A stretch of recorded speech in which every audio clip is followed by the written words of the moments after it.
Haddad. Ele é médico veterinário e consultor técnico. Já conheço ele aí faz alguns anos, deu certo essa parceria. E agora ele vai falar sobre o melhoramento genético de bovinos de corte no Brasil. Então, uma boa palestra a todos. Boa tarde a todos. Boa tarde. Prazer, Miguel. Decidem, não dá certo. Uma vez eu fui numa palestra, tinha um rapaz que ele subia numa cadeira e soltava um traque no chão para fazer a turma prestar atenção. Eu não dou conta disso também não, subir na cadeira, a cadeira quebra comigo. Então eu sou Miguel Haddad, sou médico veterinário e atuo como consultor técnico, tá? Como eu falei, médico veterinário, tenho 44 anos, atualizado no dia 23, no domingo. Tá? Eu esqueci de mexer nisso no slide. Produtor rural, tá? Uma propriedade rural em Arealva, no interior de São Paulo, aqui no interior de São Paulo, do lado de Bauru. Uma propriedade rural que tem mais de 100 anos de existência, tá? E lá nós atuamos com um pouco de pecuária e hortifruticultura. Trabalhamos lá com pimentão, pepino, abobrinha, enfim. E, paralelo a isso, eu tenho a minha empresa que atua com representação comercial e consultoria para as propriedades rurais. Eu, junto com o Vitor, que vai também falar mais daqui a pouquinho para vocês, fazemos parte de uma iniciativa lá em Bauru chamada o Reis do Coxo, tá? O que é o Reis do Coxo? A gente tem como uma das nossas funções levar aos produtores rurais de Bauru e região novas tecnologias ligadas à pecuária, tá? Nós entendemos que a nossa região de Bauru, como a de vocês também, está cada vez mais assediada pela monocultura. Então a gente está numa região em que a quantidade de usina é muito grande.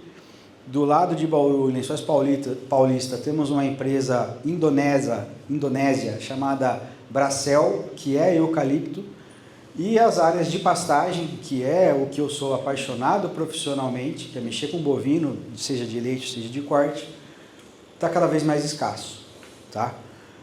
É óbvio que o produtor rural, na hora que ele define a estratégia para a propriedade dele, ele quer saber quantos reais por hectare ele está tendo livre, né? Quanto de lucro líquido ele está tendo por hectare, quanto que está sobrando.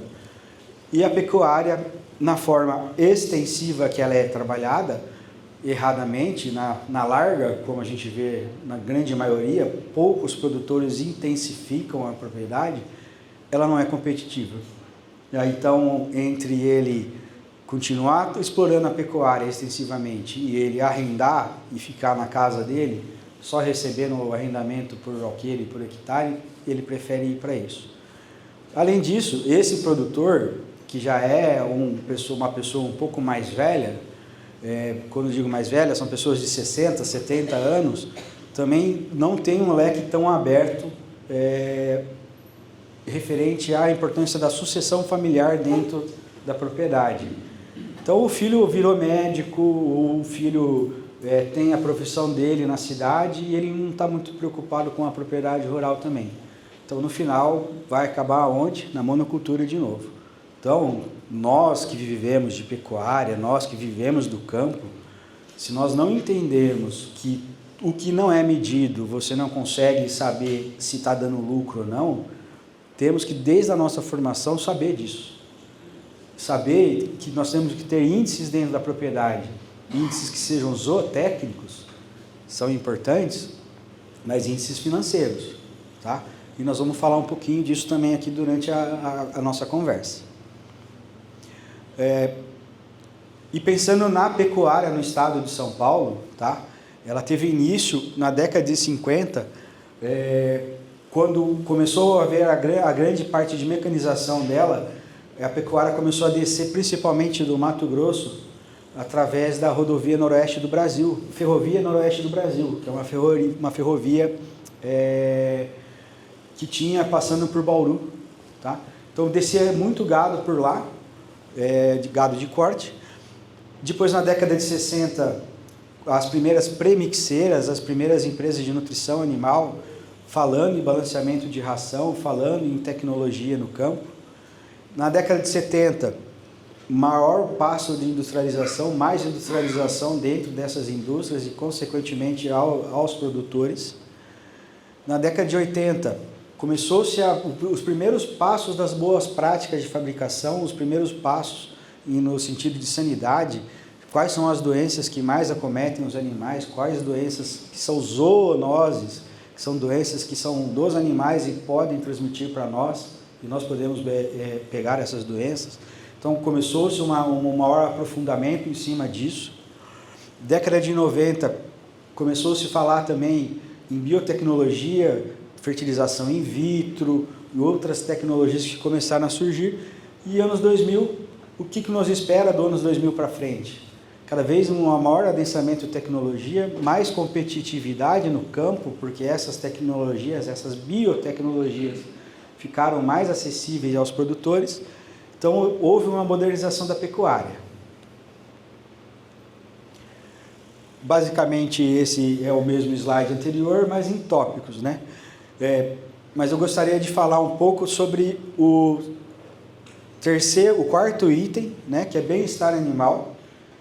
Todo dia vocês veem na televisão ou nas redes sociais falando de bem-estar animal, que a vaca tem que ter sombra para ela, que o animal não pode ser agredido para você conseguir levar ele para determinado instalação dentro da propriedade.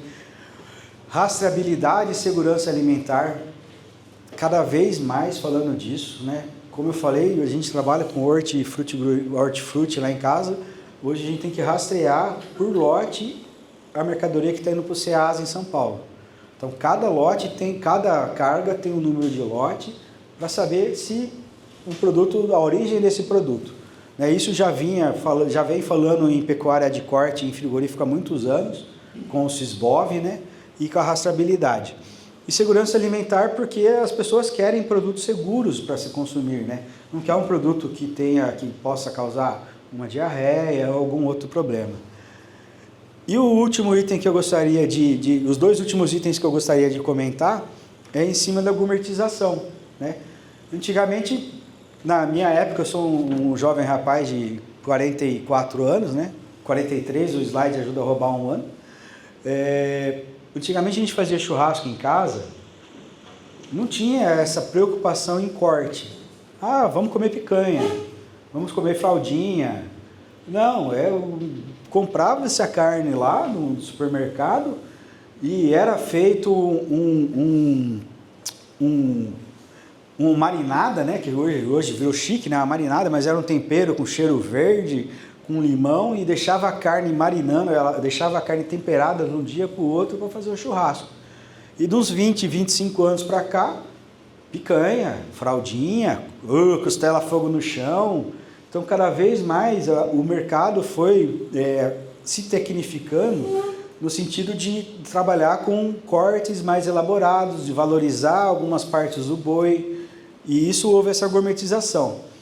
Responsabilidade social e governança corporativa, falando de formas de contratação de profissionais, determinações de trabalho, de regras para isso, convivência, cada vez mais isso está se falando, e o mercado vem cada vez falando de novas tecnologias, novas formas de proteínas alternativas, né? Então aqui está um exemplo de um delicioso hambúrguer de soja. Não sei se existem veganos aqui na sala, se existir, respeito vocês, mas eu não sou obrigado a consumir isso, tá? Com todo respeito, se houver algum vegano na sala, tá? Não é um negócio que é apetitoso para mim, tá? E esses caras, comercialmente falando, são muito agressivos. Eles sabem se posicionar frente ao mercado consumidor. Eles sabem usar as mídias, usar a classe artística a favor deles, né? Então aqui é uma carne feita em laboratório, tá?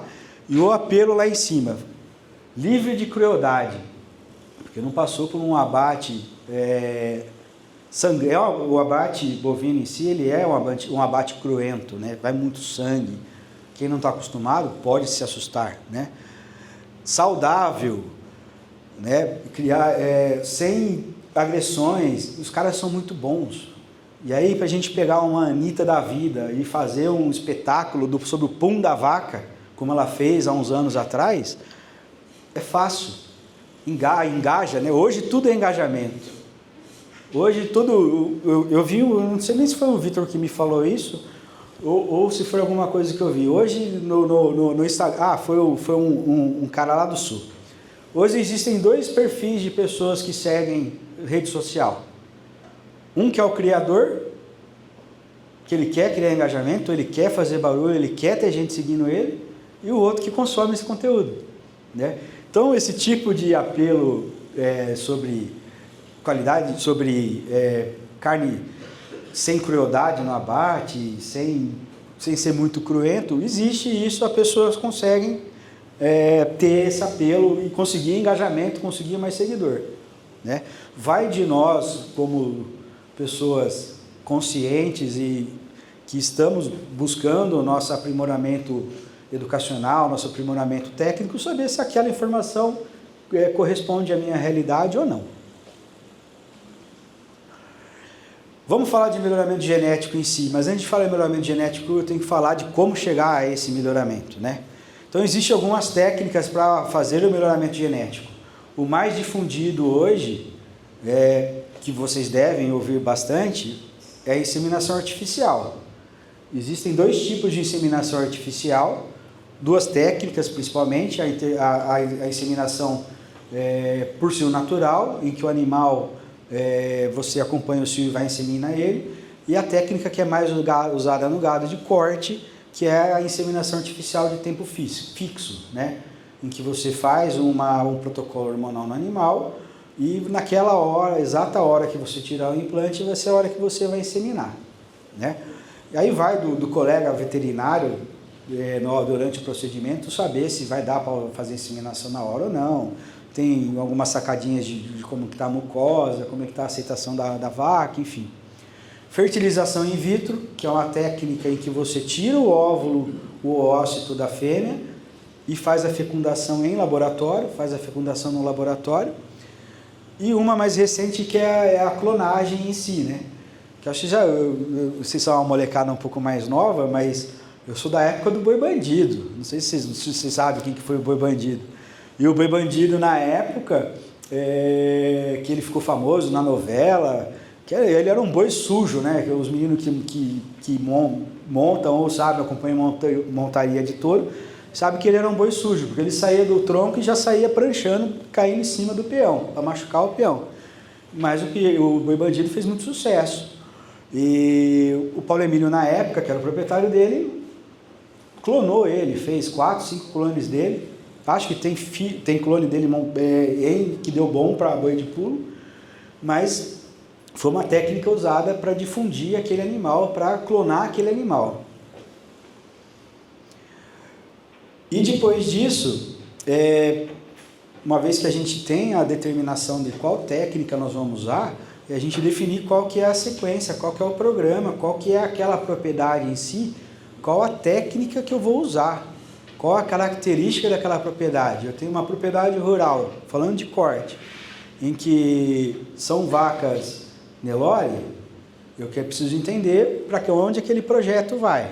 Uma vez que eu determinei essa característica, eu também vou olhar a atual progênie dele na propriedade, para mim entender o perfil de animal que aquelas vacas estão entregando, e para saber o touro que eu vou trabalhar, o que eu vou melhorar, qual característica aquele touro vai trazer para mim, para melhorar o que está produzindo hoje, né?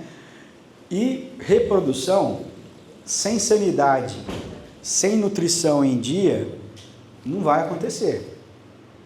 Então, nós, como técnicos dentro da propriedade, temos que ter ciência que nós temos que ter a pirâmide da zootecnia em dia, né? Que é sanidade, reprodução e nutrição.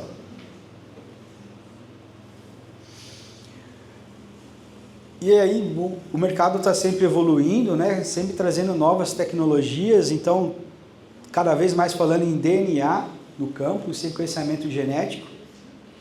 No leite, a gente vai, eu preparei uns slides de leite, isso é mais forte, né? Os programas de leite hoje, em sua maioria, trabalham com sequenciamento de DNA. As provas que vêm dos touros é em cima de genômica, tá? Não que eles largaram as provas de eficiência em si, mas através da genética, através do genoma, eles estão trazendo muitas informações já para frente.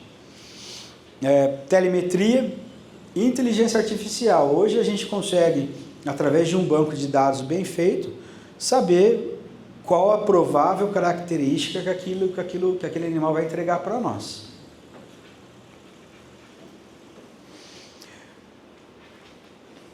Melhoramento genético a gente faz buscando melhoria, senão não é melhoramento, né? Então, a gente busca, por exemplo,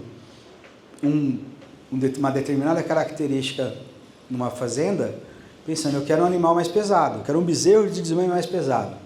Aí eu tenho uma média, um touro que vai me trazer 5 a 10 quilos a mais, e tem um touro que vai entregar menos peso ao desmame, mas ele tem uma característica na prova dele, direcionada, por exemplo, para a reprodução, para a característica materna. Então, o melhoramento genético a gente vai trabalhar em cima disso.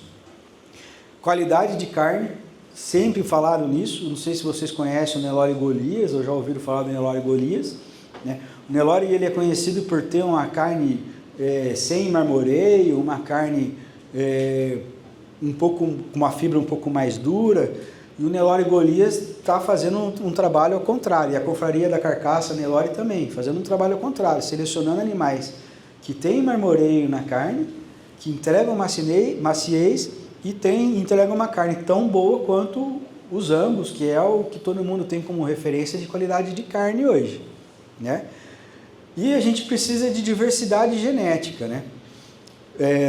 No Nelore, por exemplo, a gente tem hoje grandes famílias e a gente tem uma diversidade genética até interessante para se trabalhar. No gir leiteiro, que eu vou falar depois, é um pouco mais complicado. A gente fala de 3, 4 famílias. E que essas 3, 4 famílias vão se comunicando o tempo todo e a gente não tem tanto refrescamento de sangue, tá? Então é importante a gente ter diversidade genética para a gente garantir que sempre vai sendo feito o melhoramento. O impacto é aumentar a oferta de carne no mercado, né? Sim, sem melhorar, sem ter carne, a gente não consegue fazer as exportações, por exemplo, para a China, né? Somos China dependentes no momento, mas é uma realidade. Mas a gente precisa ter carne no mercado, maior oferta de carne, né? Porque a gente está sempre melhorando o índice produtivo, a gente quer bezerro, um peso de desmame maior, a gente quer peso ao sobre-ano maior, a gente quer peso ao ano maior. Competitividade, porque a gente trabalha com qualidade de carne, a gente trabalha com uma carne que, embora ela não seja, por exemplo, como a carne americana, que é uma carne altamente gourmetizada, a gente fala em marmoreio, a gente fala em algumas coisas, que está sendo vendida hoje a 80, 90 dólares o quilo, contra a carne brasileira, que é uma carne mais saudável, uma carne mais magra, que tem um posicionamento de mercado um pouco abaixo disso. Então ela é competitiva, ela é saudável. E impacto ambiental, né? Cada vez mais vocês também estão acompanhando aí a turma falando da história do que eu brinquei lá da Anitta do Pum da Vaca, e aquilo é uma realidade, né? Então toda vez a gente pensa em medir o quanto de gás o animal está soltando.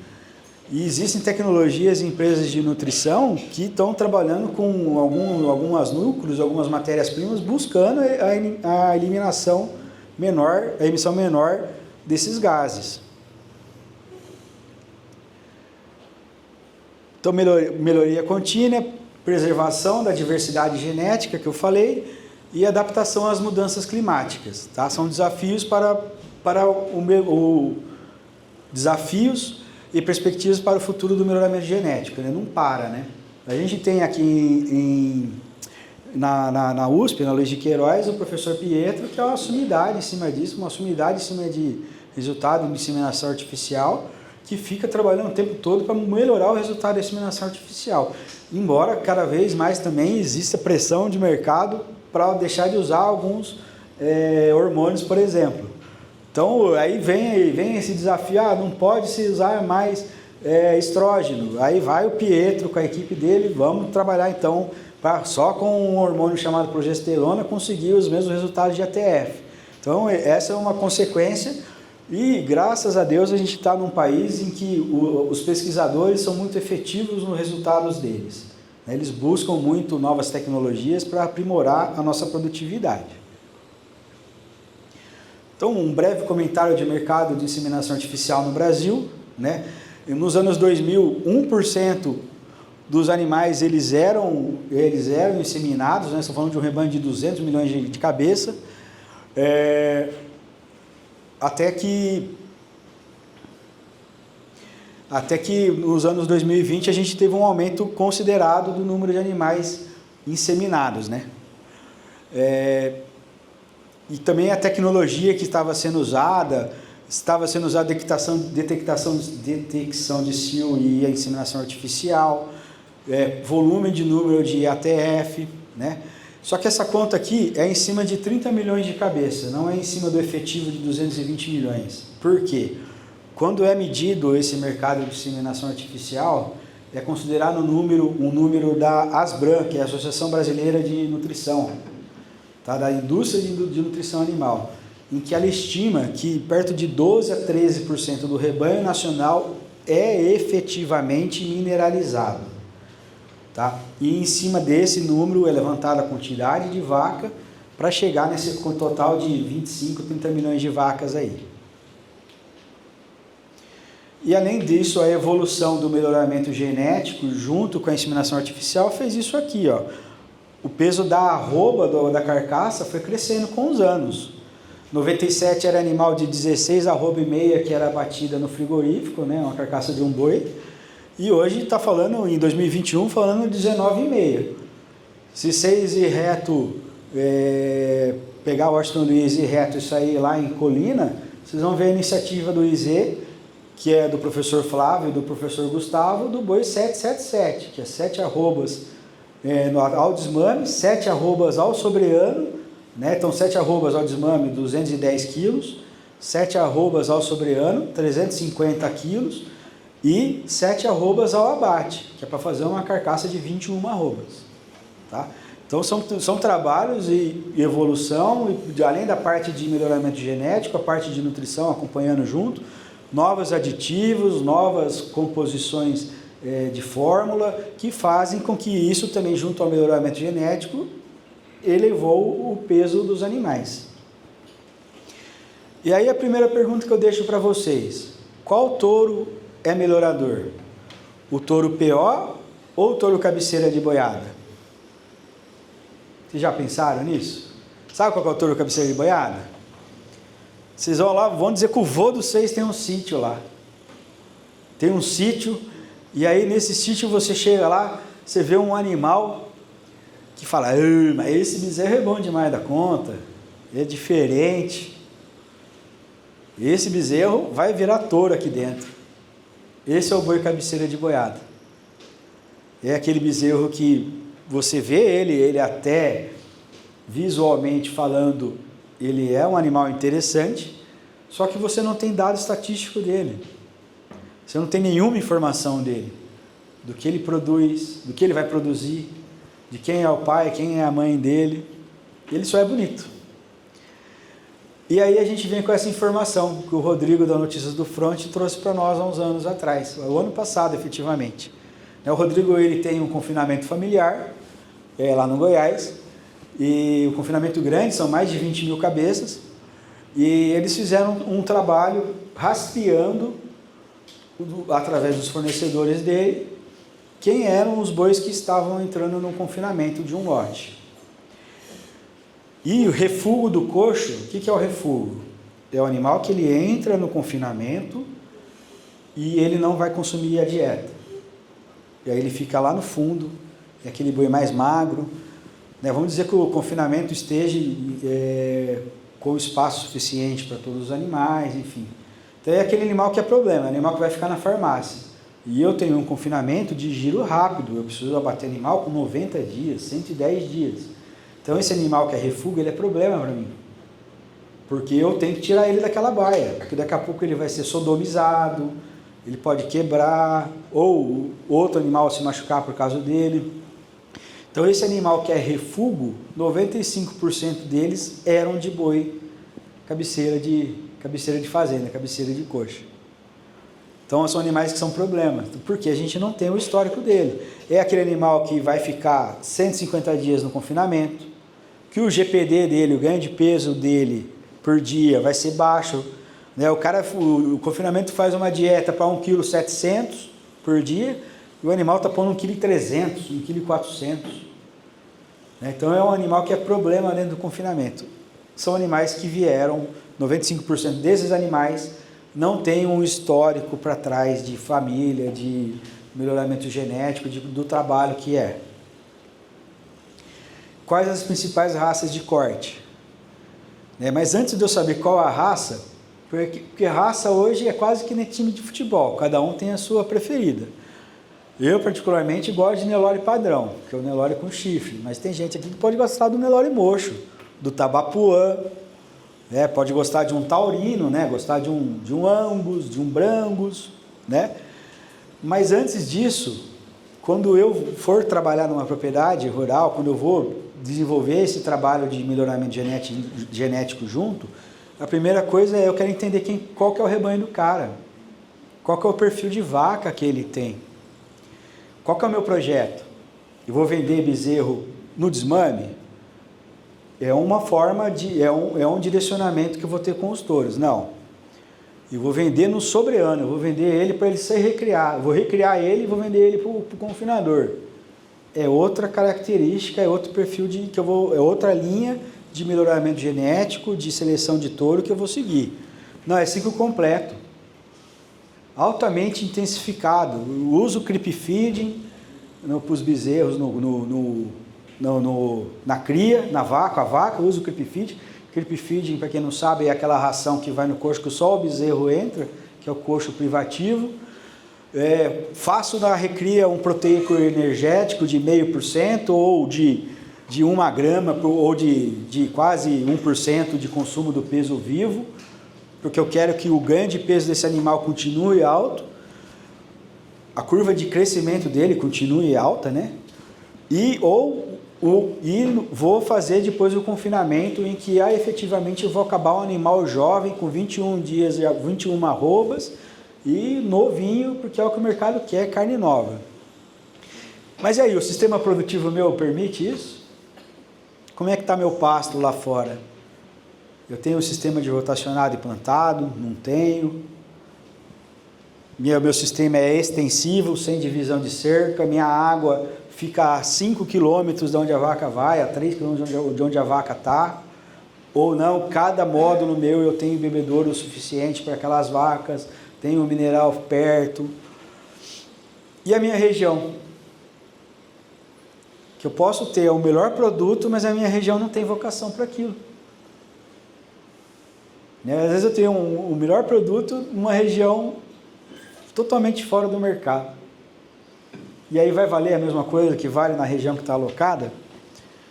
Às vezes a região é para você trabalhar com bezerro de leite, para você engordar bezerro de leite, né? E aí, vou pensar, vou fazer fêmea de reposição, que é o correto, né?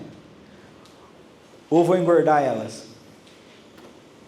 Ultimamente, se a gente acompanhar, se vocês depois tiverem a oportunidade de pesquisar isso na internet, pesquisem abate de fêmeas. Faz 3 anos que está alto. 3 anos que o mercado brasileiro só abate em sua maioria, uma grande parte das fêmeas do Brasil, né? Isso vai impactar daqui, se Deus quiser, né, Vitor, daqui 3 meses, 4 meses, que o bezerro vai estar mais caro, porque não tem vaca para fazer bezerro. E por que o mercado quer fêmea? É uma carne mais macia, a fêmea ela acaba sendo mais fácil de engordar, porque o ciclo dela é menor. O China gosta de carne magra, e é importante falar disso, porque para o mercado chinês, para mulher da classe média, baixa, alta da China, ela poder fornecer para os filhos dela uma fonte de proteína animal de alta qualidade, como é a carne bovina, sem ser, desculpa a brincadeira, mas carne de cachorro, carne de cobra, para ela é questão de orgulho, é sinal de que ela evoluiu como família e está trazendo o melhor para os filhos dela. Então ela consome carne. Logo quando a China, isso há 7 anos atrás, 8 anos atrás, logo quando a China entrou no mercado comprando carne brasileira, a primeira coisa que aconteceu foi um volume de vaca de leite que morreu, gente. Porque a vaca de leite, naquela época até então, eles não tinham regras tão determinadas. Eu quero animal até 2 dentes, eu quero animal com tal característica. Naquela época eles entraram comprando tudo. Porque eles tiveram um problema com gripe suína lá e liquidou o rebanho de carne de suínos deles. E eles precisavam de uma substituição de proteína. Então, que aí que eles vieram para o Brasil. Os produtores de leite venderam todas as vacas que era problema deles. Aquelas vacas de 3 tetas, de 2 tetas. Aquelas vacas com casco desse tamanho assim, mancando. Virou carne para chinês comer. Né? Mas é isso, é definir meu projeto. Se eu for fazer reposição, com qual animal eu vou fazer reposição? E se eu for engordar, qual o perfil do animal que eu vou engordar? Eu acho que não vai ter isso, mas mais para frente, mas é importante eu falar. Não, deixa para frente. E quais as divisões de raça? Nós temos no mundo 2 principais tipos de bovinos que são explorados comercialmente. O Bos taurus, que são os taurinos, que são as raças europeias. Se vocês tiverem acesso a catálogos de sêmen de centrais, vocês vão ver lá... Oi? Eita vida! Então, o Bos taurus, que são os de corte europeus, e os zebus, e os índicos, que são os famosos zebuínos, né? Que são os nelores, o guzerá, enfim. E aí, dentro do Bos taurus, eu tenho 2 segmentações. As raças continentais, que são raças de frame grande, são extremamente exigentes nutricionalmente, não gosta desse verão que está lá fora, é aquele touro que você vai ver ele embaixo da árvore, agora no sol, e são tardios. Quando eles são tardios, eles depositam gordura mais tarde. Então, se eu tenho um ciclo pecuário que eu quero abater animal de 100 dias, 90 dias, com cobertura de gordura, esse perfil de animal não vai me atender. Então, as principais raças são o cimental, o charolês, o limousin e o pardo suíço, que é uma raça que já tem uma dupla aptidão, corte e leite. E as raças britânicas, que são raças que já têm um frame mediano. Não vou falar frame Miguelzinho, porque se fosse boa raça continental, o Vitão era continental. Grandão, frame alto. O Miguelzinho já é pequeno, já não é mediano. Eu precisava de outro exemplo para ser mediano. Mas a raça, quando eu falo frame, é a altura do posterior dele, tá? Vai ter um slide mostrando isso. Então, são raças medianas. A exigência nutricional dela não é tão grande. São de clima frio também, mas se adaptam melhor do que os continentais. E são extremamente precoces, né? Aí as raças exemplos são o Angus, o Devon, o Hereford, o Shorton, tá? Mas as mais conhecidas no Brasil, Angus. É a mais conhecida no Brasil. Que é o que a gente vai no supermercado e encontra, né? Dentro do gado de corte ainda, do corte europeu ainda, a gente tem as raças sintéticas ou compostas, que foi feita uma seleção entre 2 raças e foram determinando até que saiu um animal. Que tem exigência média, como foi usado o sangue zebu, elas são adaptadas ao clima quente, são mais precoces e aceitam mais desafio. Eles aceitam um sistema semi-intensivo melhor, né? Não precisa ser altamente intensiva a criação deles. E as raças maiores exemplos é o Brangus, o Braford, o Canchin, que foi desenvolvido aqui do lado de São Carlos, Santa Gertrudes, Montana, e as raças adaptadas, que também são composições de várias raças, mas que não tem tanto sangue, não tem sangue de zebu nela, tá? Então é baixa exigência, aceita clima quente, aceita desaforo, é de sistema extensivo, tá? E são altamente rústicas, Senepol, Bonsmara, Caracu. Eu acabei não pondo foto das raças, eu pus. Então tem alguns exemplos de Angus, Angus lá em cima, Bonsmara, Senepol, Brangus, o segundo, Charolais, o primeiro branco aqui. Aqui é um Caracu. São exemplos de raças taurinas, tá? E aí é importante eu chegar nisso aqui. É entender a curva de crescimento desses animais, tá? Todos os animais ele tem uma curva de crescimento ósseo primeiro, depois muscular e por último a gordura, tá? Então se você perceber aqui, a primeira é o crescimento ósseo, depois o muscular e depois a gordura, tá? Infelizmente ficou pequeno o slide, tá? A imagem, mas ali ele fala conforme o frame de cada animal. Mas o que é importante falar sobre isso em gado de corte europeu? Se você não conhecer o sistema de produção da fazenda que você vai atuar, você pode dar um tiro no pé aqui. Porque são animais altamente precoces, altamente rápidos. E onde que eu quero chegar? Agora o Miguelzinho serve de exemplo. Se eu errar na escolha do touro, da raça que eu vou trabalhar, e a fazenda for intensiva, e não tiver um acompanhamento do técnico, um acompanhamento de um nutricionista, e a dieta for errada, vai ficar tudo umas bolinhas, tudo um miguelzinho, pequenininho, com a gordura desse tamanho, porque ele não teve tempo de fazer o crescimento ósseo, não teve tempo de fazer o crescimento muscular, mas como a dieta ela era altamente energética, depositou gordura rápido. Aí o animal não pesa. Tá? Então é importante eu conhecer a fazenda, o projeto, para me determinar qual o perfil de animal que eu vou usar. E os bosíndicos, que aí são os zebuínos em geral, né? Nelore mocho, Guzerá, Brahman, Gir, Tabapuã, Sindhi e do Brasil. É importante falar do Gir, porque o Gir, quando ele veio para o Brasil, ele veio como gado de corte primeiro, depois que foi feito o selecionamento genético dele direcionado para leite, tá?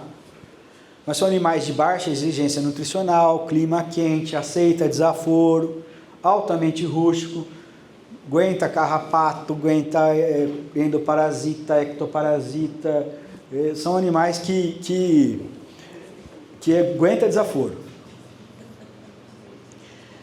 E aí, uma vez que eu tenho bem determinado gado de corte taurino e corte zebu, quais as opções de cruzamento que eu posso fazer com esses animais, né? O mais comum é provocar heterose. É eu pegar a vaca zebu e trabalhar com um boi europeu para fazer o meio sangue. Esse é o mais comum, tá? O que é importante eu chegar nessa hora da heterose? Que era um comentário que eu queria fazer lá atrás. Vocês sabem o que é o bezerro do cedo? Sim ou não? E o bezerro do tarde? Tá. O bezerro do cedo é o bezerro que ele é inseminado na estação de monta, no começo da estação. Ele é o bezerro que ele é de setembro, que foi inseminado, que foi feita a IATF em setembro, outubro, novembro, até dezembro. O bezerro do tarde é o bezerro que foi inseminado, né, que a vaca foi inseminada, e ele vai nascer, e ele vai nascer no tarde, por isso que ele é o bezerro do tarde, que é daí para frente, que vai até março, tá? Por que é importante eu saber isso?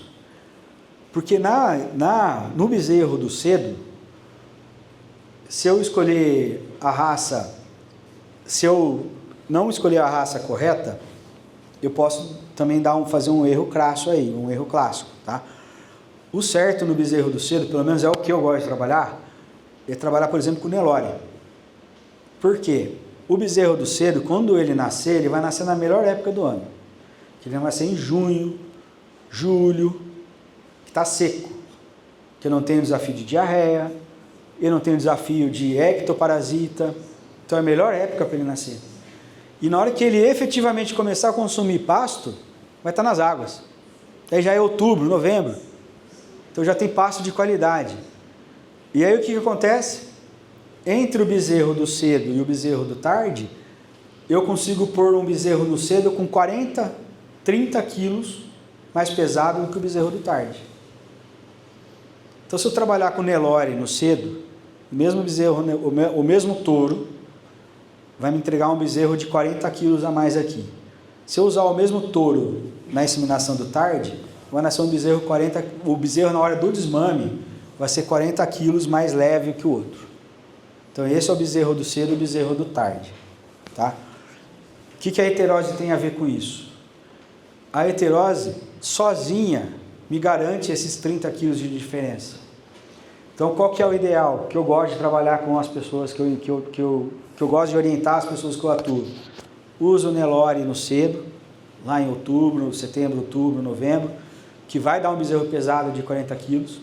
A vaca que está ciclando no cedo é uma vaca que provavelmente ela é melhor que a vaca do tarde, porque se ela está inseminando no cedo, ela trabalhou como um relógio, que na estação anterior ela também inseminou na mesma época. Então é uma vaca melhor. As filhas dessas vacas é que me interessa, por isso que eu falo de fazer o Nelore, porque essas bezerras são as bezerras que eu vou fazer a reposição do meu rebanho. Porque se a mãe dela funciona como um relógio, a tendência dela funcionar como um relógio também é importante. E por que eu uso o Bos Taurus, o taurino, no tarde? Porque a heterose me garante esses 30 quilos a mais. Um bezerro de Angus no tarde vai pesar os mesmos 230 quilos que o Nelore no cedo. Então eu garanto isso. Né? Então alguns exemplos de produção de bezerros dessa heterose, né, dessa cruza. Isso aqui é importante falar. O mercado paulista, tá? Quando a gente escolhe touro Angus, até touro, que se for comprar touro para fazer estação de monta normal na fazenda, tenta comprar touro que seja homozigoto preto, que nasça 100% dos bezerros, aqui já é boi, né? Mas que sejam 100% preto, porque o frigorífico desconta, aqui em São Paulo. Lá no sul não desconta, lá no sul aceita bezerro preto e bezerro vermelho. Vermelho, não vermelho. Tá? Mas em São Paulo é a exigência do mercado. Se o seu cliente for cliente que vende touro, vende bezerro para os navios exportador de animal vivo, eles querem 100% preto e sem cupim, né? Então, na hora de escolher um touro Angus, se atente, ou Brangus também se atente se ele é homozigoto preto. Mas de novo, eu conheço minhas vacas? Conheço minhas vacas? Essas duas vacas aqui, se a gente for olhar elas, são iguais? Morfologicamente falando, não. Biologicamente, funcionalmente falando, sim. Mas primeiro, área de perna, área de costela. Essa aqui é mais descolada do chão, ela é mais alta. Qual é a mais precoce? É mais perto do chão. Ela é mais precoce que a outra é mais tardia. Mas além disso, qual das duas é mais eficiente? Essa vaca aqui, com 650 quilos de peso vivo. Aquela vaca do meio, com 550 quilos de peso vivo. Qual é mais eficiente? Não sei. Não sei. Mas vamos por mais curiosidade. Essa vaca aqui de 650 quilos, me desmamou um bezerro de 220 quilos. Essa aqui com 550, me desmamou um bezerro de 210. Qual que é mais eficiente? Vai? Por quê?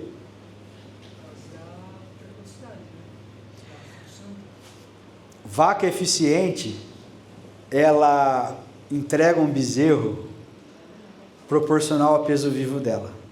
Então, se eu pegar 210 e dividir por 550, alguém tem calculadora fácil na mão, por favor? No celular mesmo?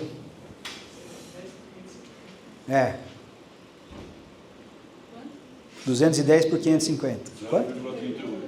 38%. A outra, quanto eu falei? 220? 230 dividido por 650. Quanto? 33%. Qual vaca come mais? A da direita ou da esquerda? A da direita. É da direita.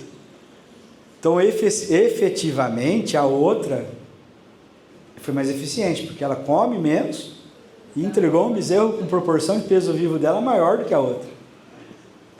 E aí vamos pensar o seguinte, eu tenho na fazenda 1000 vacas de 650 quilos. Quantas vacas de 550 quilos eu ponho no lugar dela para consumir o mesmo consumo de matéria seca? Eu consigo ser mais eficiente com a vaca menor. Ela tem o que melhorar na carcaça dela? Ela tem. Ela tem como a gente escolher touros para melhorar ela, melhorar mais ela, né? Além disso ainda, nos tipos de cruzamento, o meu cruzamento é terminal? Eu uso Angus em vaca Nelore e abato tudo? Não, porque eu tenho a opção, nas bezerras do tarde, de 220 quilos lá, pegar essas fêmeas e introduzir uma terceira raça, e aí sim abater tudo, que é o trabalho que é muito feito com as fêmeas do Angus super precoce. São aquelas novelinhas de 14, 15 meses, que você insemina ela com uma outra raça taurina, né? Normalmente a turma tem usado um Angus, um Senepol, um outro animal taurino, e aí abate tudo, porque essa mesma fêmea, ela antes dos 36 meses, ela ainda pega preço de boi, arroba do boi. Essa fêmea é meio sangue Angus, tá? Então introduz às vezes a terceira raça, que é uma raça composta mais adaptada, também para não puxar muito o sangue para o europeu.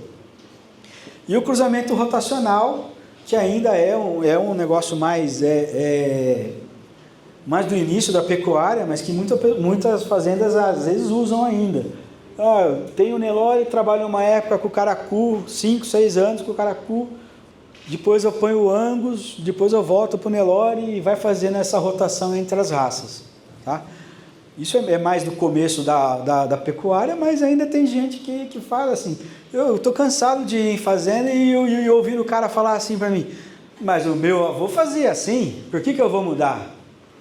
Ou meu pai fazia assim, por que eu vou mudar? Funcionou com ele. Funcionou com ele. Mas senhor, aqui eu...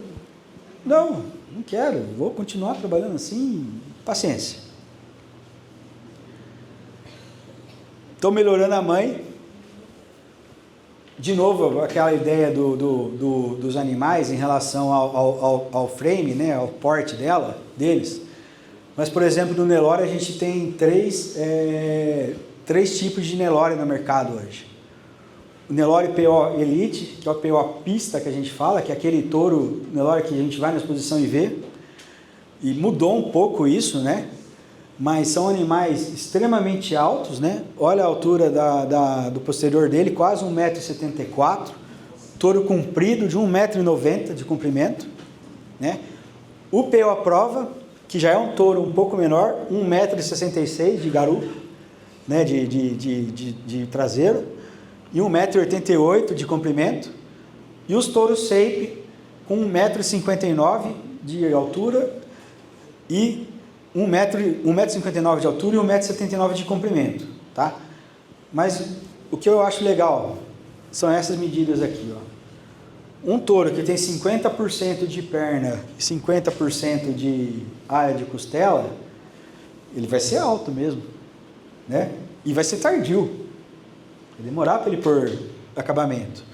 Um PO à prova, 40% de perna, 60% de área de costela. O SAPE, 30% de perna, 70% de área de costela.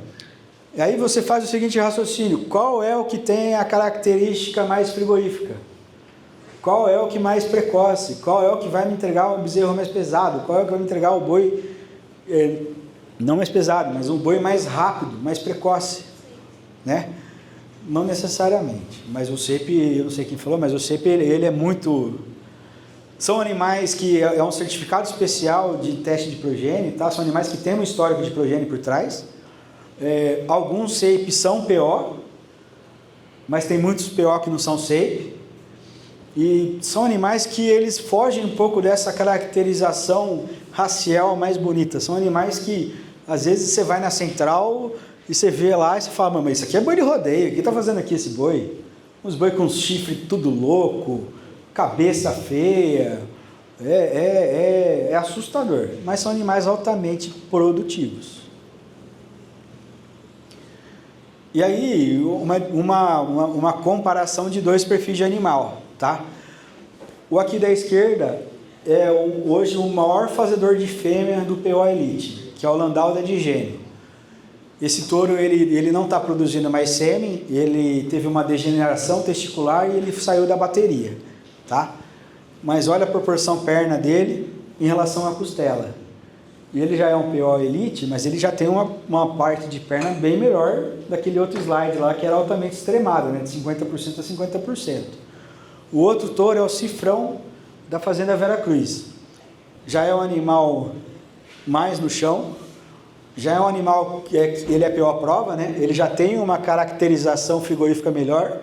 Olha o traseiro dele, a musculatura do traseiro dele, a proporção costela-perna dele, já é um animal com um outro perfil. Infelizmente as medidas não dá para a gente comparar, mas o Landau ele tem 1,90 m de comprimento e o Cifrão vai ter aí 1,80 m mais ou menos de comprimento, tá? E aí entender, tem hora que eu tenho que abrir mão da caracterização racial para pensar em característica produtiva. Eu quero bezerro mais pesado, não estou querendo beleza só. E tem gente que quer alinhar as duas, eu quero beleza e quero caracterização produtiva. E aí, seguir um padrão zootécnico e um padrão fenotípico para aquela propriedade.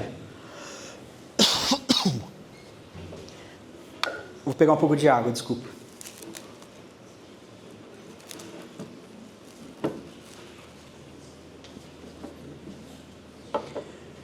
E aí todos os sumários, todos os catálogos de todas as centrais, tá? Vem embaixo do nome do touro um comentário do touro, tá? Por exemplo, Cifrão, líder de venda CRV, touro importante para a recomposição do plantel. Então um touro indicado para fazer fêmea, para repor fêmea. O sem fiscal, mesma coisa.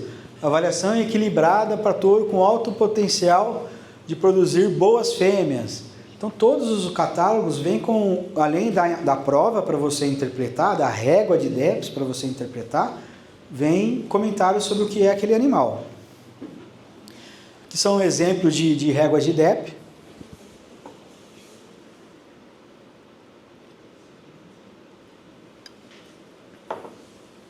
A primeira régua ali em cima é o sumário da ANCP, Associação Nacional de Criadores e Pesquisadores.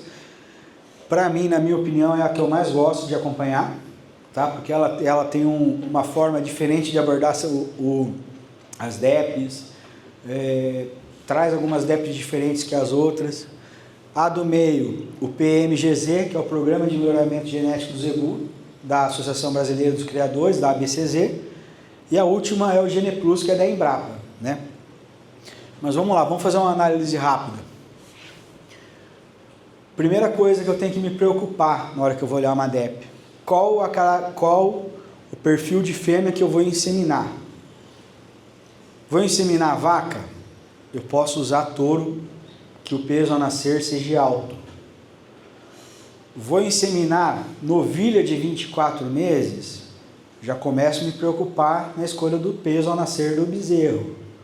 Porque se eu pegar um bezerro que nasce grande, que é extremado, a chance de ter parto distóxico dentro da fazenda é grande. Parto distóxico, vocês sabem? Sabe? Se eu for trabalhar com uma precocinha, aquelas novilhinhas de 14, 15, 16 meses, peso ao nascer negativo. Essa régua aqui é daquele sem fiscal, tá? Ele é negativo, ele é menos 69, tá?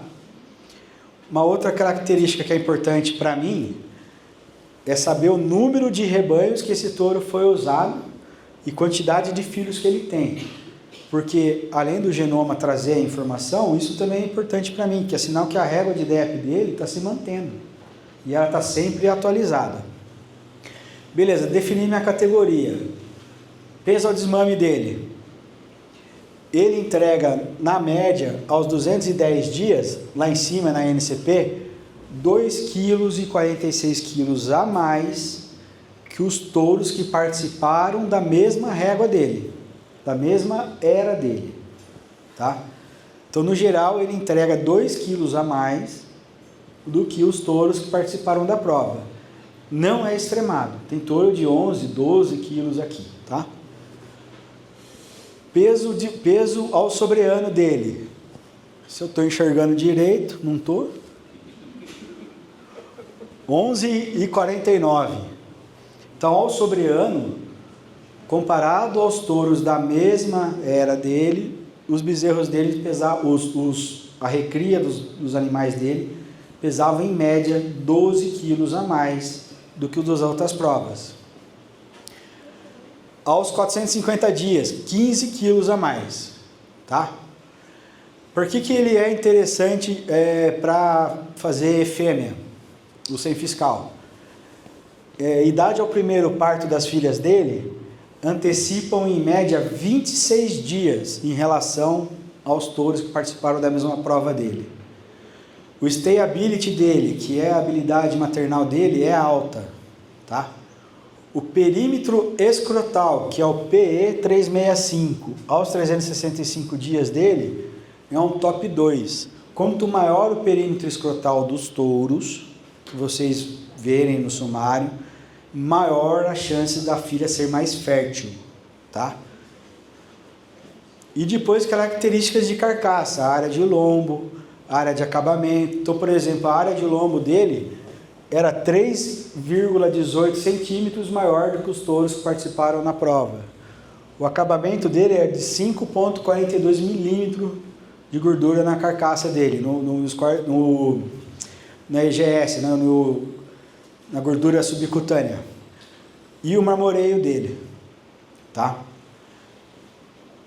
Eu gosto também da prova da NCP por causa daquelas duas últimas, daquele gráfico, daquela tabela morfológica lá, em que ele dá a altura do touro e o frame. Por que é o frame? Para mim saber, aquela vaca é muito alta. Ele é um touro negativo para o frame. Eu consigo pôr a vaca mais no chão. Consigo diminuir o tamanho da vaca.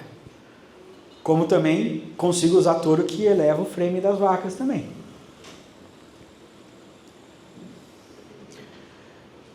Vou escolher semi-angus. Qual o frame do touro? É importante eu saber. Quais as DEPs, qual o pedigree, qual a informação de campo. Nelore, qual a DEP também, que é o peso ao nascimento, o peso ao desmame, ao ano. Quais informações que eu tenho. E sempre pergunte qual o desempenho do touro na inseminação artificial. Tá? Algumas centrais têm selos de fertilidade próprios dela. Então são touros que ela tem informação zootécnica vindo do campo, falando qual a taxa de prenhez que ela tem, qual o resultado dele, se ele é bom de prenhez, se ele não é. Pergunte sempre para quem está fornecendo o sêmen para você. E esse aqui é o frame, que eu falei. que é a altura do posterior dele. Então, ó, frame 1, frame 2, frame 3, frame 7, né? Aqui, por exemplo, no frame 7 já é um animal de quase 1.900 libras, mais ou menos. Olha como é um animal maior, um animal mais comprido. É importante eu saber para eu acasalar. Se eu for usar um animal 7 numa novilha super precoce, vai acontecer o quê? Parto distóxico, grande chance de acontecer. Então, eu saber qual o frame que eu vou trabalhar para ter o melhor direcionamento em cima disso. Aqui é um touro da raça Angus, é um touro americano, não é um touro brasileiro, tá? Mesma coisa, não dá para enxergar, desculpa, mas está a régua dele ali, onde está destacado em azul é onde ele é top 1%, ou seja, ele dentro da prova dele, ele está entre o 1% dos touros que tiveram os melhores resultados para peso ao desmame, peso ao ano, ganho de peso dia, tá? O Angus já é uma raça que eu consigo trabalhar mais tranquilo em fêmea, em novilha, porque ele nasce pequeno, embora esse aí, por exemplo, é um touro de 6.4 de frame, ele é um touro grande. Mas o Angus, como ele nasce pequeno, eu não tenho tanto medo de indicar ele para novilha. Mas existem touros Angus pequenos também, como o Dark Knight, que já é um touro de 5.2 de frame. É um animal menor, a prova dele não é extremada, você pode ver que ele não tem tanto top dentro da prova, mas é um animal que, além de ser pequeno, ele traz para mim o selo de fertilidade, ele traz uma característica, um selo de maternidade, e é um animal que muita gente usa, por exemplo, em vaca de leite. Como ele é pequeno, eu consigo trabalhar. Mas em qual vaca que eu vou trabalhar ele? Nas minhas piores vacas. É vaca que eu não quero perpetuar ela no rebanho. É vaca que eu vou descartar ela no futuro, que eu não vou segurar, repor fêmea com ela.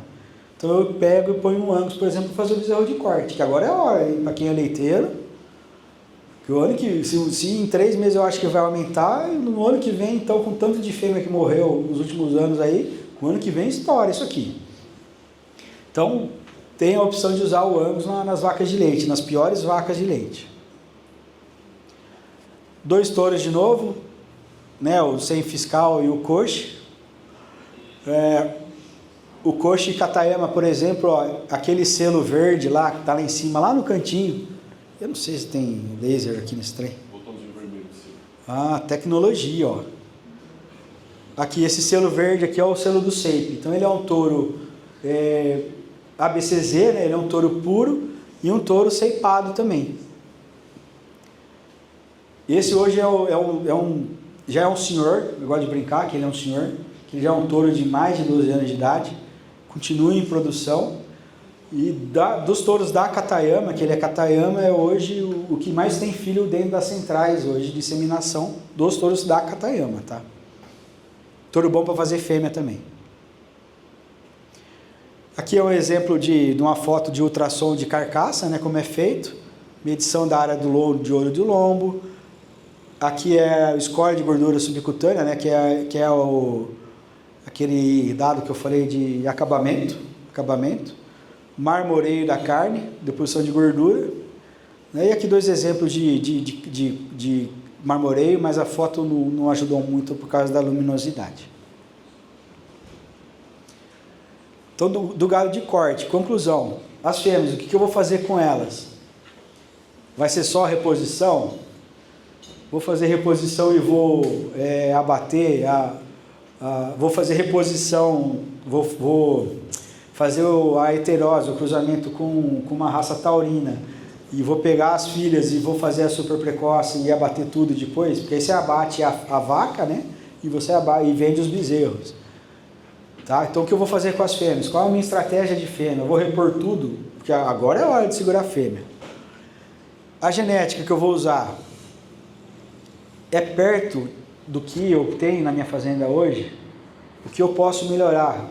Porque também, se eu extremar demais, se eu usar animais com frame alto, né, com peso ao nascer alto, a chance de ter bastante par distóxico dentro da propriedade e gerar problema é grande, né? E vocês, como técnicos, procurem, se no futuro, além de técnicos, espero que alguns virem colegas veterinários também, procurem um veterinário, quem tiver a chance lá na frente. A de corte é essa. Eu posso passar uma de leite rapidinho?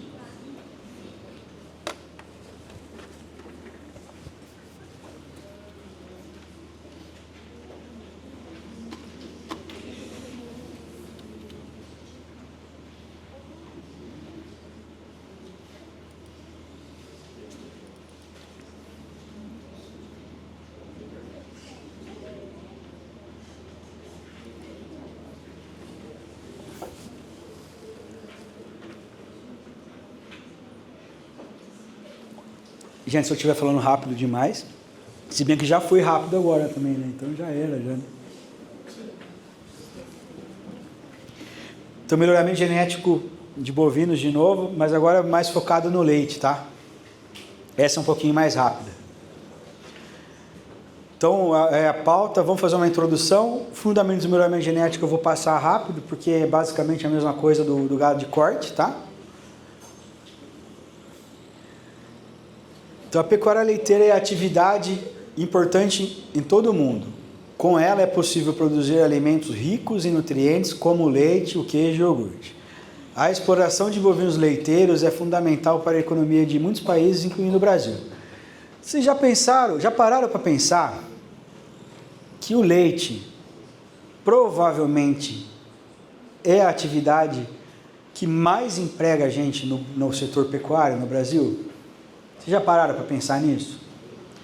Porque o leite, diferente do corte, ele tem uma característica muito, muito forte nele, inclusive, que em sua maioria ele é uma atividade de subsistência, né? Famílias vivem do leite. Quantos leiteiros formaram filhos em faculdades, né? E então ela é uma atividade muito importante para a pecuária. E o leiteiro é um caso engraçado, né? Que você conversa com o leiteiro, você conversa com ele já começa chutando já, que o preço do leite está baixo, que eu vou parar com isso. Você encontra ele 10 anos depois, o que você está fazendo? Tirando leite. E o cara que mexe com leite, ele é empregado da vaca, né? Não tem sábado, não tem domingo, né? O cara às vezes acha que domingo vai dormir até tarde, tá as vacas lá na janela mugindo para cadê você? Eu tô aqui, ué. E tem gente que trata a vaca de leite melhor do que o filho, né? Põe música para tirar leite, né? Só não tem karaokê lá ainda, mas eu acho que se as vacas aprenderem a cantar também, dá um jeito de pôr lá, ué. Então a pecuária leiteira no mundo, o maior produtor de leite é a Índia. E o Brasil está ali em quarto lugar, segundo a FAO, em milhões de toneladas de quilo de leite, tá? Então é uma atividade que ela é importante para o país. Não somos exportadores, pelo contrário, somos importadores de leite, porque o volume de leite que nós produzimos aqui é insuficiente para o mercado. Para o nosso próprio consumo, nós não conseguimos ter leite o suficiente. E aí entra muito leite em pó da Argentina, do Uruguai, e muitas vezes mais barato do que o que é produzido aqui. E aí o produtor de leite fica mais pistola da vida ainda, porque os argentinos estão ganhando mais leite, mais dinheiro que nós nas nossas costas aqui. E é importante frisar isso também. A atividade leiteira, ela é uma das poucas no país que tem algum nível de subsídio governamental. O que é subsídio governamental? Em que o país aporta um pouco de dinheiro dentro da propriedade rural para o cara fazer um investimento, seja comprar um vagão, comprar mais vaca, enfim, né? Que tem um pouquinho de subsídio. O leite é uma das poucas aqui que tem. E aí, só aproveitando nessa introdução, e acho que é importante vocês terem essa leitura, se vocês já não a tiveram, né? Eu não sei se vocês lembram, há um ano e pouco, começo do ano na Europa, um caos. Os caras na Alemanha, pelo amor de Deus, na Holanda, pelo amor de Deus, vão acabar com as vacas aqui na Holanda, porque a sustentabilidade, a emissão de gases, não sei o quê, e o subsídio é pouco. Aí você vai para a França, os protestos tiveram um ano e tanto, mesma coisa. Porque os subsídios, aí sai um pouco da parte ambiental e fica subsídio. Um produtor francês tem mais de 90% da propriedade deles, da atividade dele, subsidiado pelo governo. O governo paga para ele produzir leite.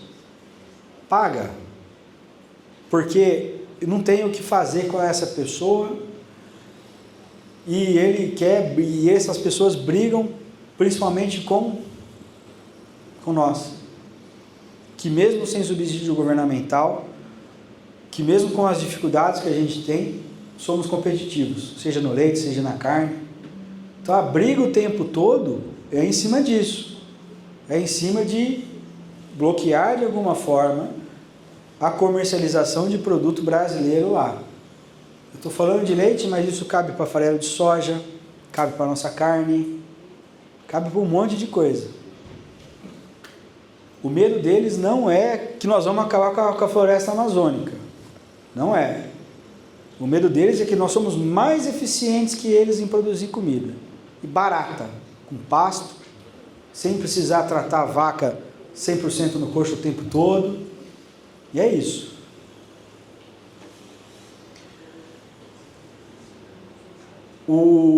Nós temos mais de 1 milhão de produtores de leite no país, fora isso diretamente, fora os indiretos que estão envolvidos na atividade, né? Se eu não me engano, o ano passado eu fiz uma pesquisa em cima disso, e dava mais de 4 milhões de pessoas diretas ou indiretamente ligadas na atividade leiteira, seja através da produção ou seja na indústria. E aí a gente tem várias formas de produção, né? Desde leite in natura, leite in natura não, né? Mas leite de caixinha, fazer processamento, doce, queijo. E esse país, mais uma vez, nos presenteou, porque nós temos a oportunidade de ter vários perfis de raças animais envolvidas na atividade. Nós temos um potencial enorme no país, porque a gente tem um clima bom, boas áreas de pastagem, né? E isso nos ajuda muito a sermos efetivos com o custo de produção, né? Que é essa outra briga da turma lá da Europa. O custo de produção deles é alto, o nosso é baixo, por causa do que está ali fora, capim. E o mercado interno nosso é forte, tanto que eu falei que a gente não é autossuficiente em produção leiteira, a gente depende um pouco de mercado, de leite em pó, vindo de fora. Embora a gente tenha um custo de produção barato comparado com eles lá fora, nosso custo de produção é caro pensando no nosso mercado interno. Se a gente pensar que grande parte do custo do leite, mais de 70%, 60% dele é nutricional, e que essa nutrição ela é feita principalmente com farelo de soja e milho, está explicado porque é caro, né? O milho vem nos últimos dias aí, saiu de janeiro se eu não me engano, a 60, 70 reais, uma saca de 60 quilos, e está falando em 90, 92 hoje, tá? Em 3 meses. Então, o custo vai elevar mais. As importações que eu falei, bastante, e embora a gente seja abençoado pelo clima, às vezes a gente tem as estiagens grandes, né? Não sei aqui na região, mas Bauru, por exemplo, no domingo fazia mais de 30 dias que não chovia. Nós estamos em março. Estamos no outono, acabamos de entrar no outono. E não chove, não estava chovendo. Então, quem não se preparou para a seca esse ano vai ter um desafio grande. E leite, ele está intrinsecamente ligado a boas práticas de produção, a bem-estar animal, né? Vou falar um pouco de boas práticas para frente.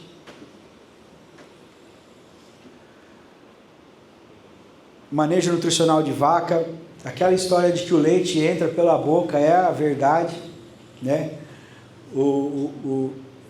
se você não fazer a suplementação correta da vaca na frequência que ela quer, no tamanho da partícula que ela precisa para ter efetividade ruminal, ela não vai despejar leite. Vaca de leite precisa de água, do mundaréu de água, né? Tem que ter uma frequência de correta para fazer esse arraçoamento. Estudar várias fontes de alimentação, né? O mais usual no Brasil é pastagem, mas temos atividades com freestyle, aqui do lado, né, em Descalvado tem bastante freestyle, bastante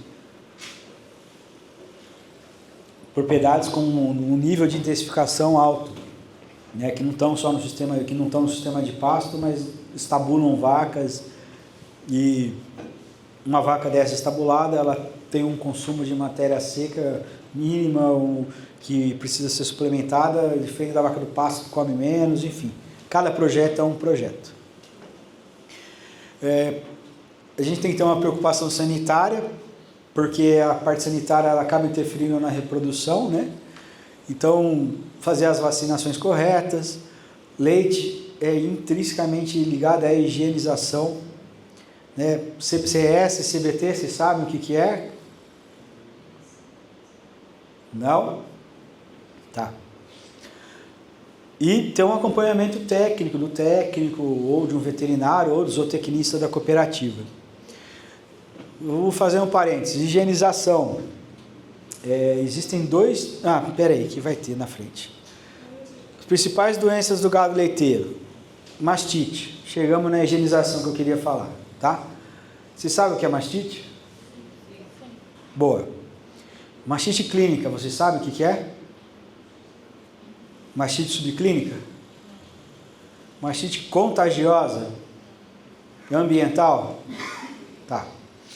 Mastite clínica é aquela mastite que você vai tirar o leite e quando você põe a vaca na linha de ordenha e que você vai fazer a primeira aplicação do pré-dipping e vai fazer o teste de caneca do fundo preto, mastite clínica é aquela que gruma o leite.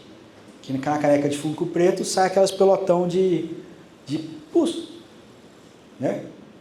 Que sai o grumo que a turma fala. Isso é mastite clínica, a vaca está clínica. Então eu preciso imediatamente entrar com uma antibiótico-terapia. Mastite subclínica, a vaca está com mastite também, só que ela é assintomática. Quando ela é assintomática, você não pega sintoma nela. Mas como eu sei que ela está com mastite subclínica? Pela CCS, que é contagem de célula somática. Célula somática é a quantidade de anticorpo que a glândula mamária está liberando através do úbere da vaca. E onde eu vou pegar isso? No tanque de leite. Quanto maior for a CCS do tanque de leite, mais doente meu rebanho está. Porque aí no tanque, é o tanque. Então, precisa que várias vacas estejam com mastite subclínica para a CCS do tanque ser alta. Mastite ambiental. Mastite ambiental é aquela que é rápida.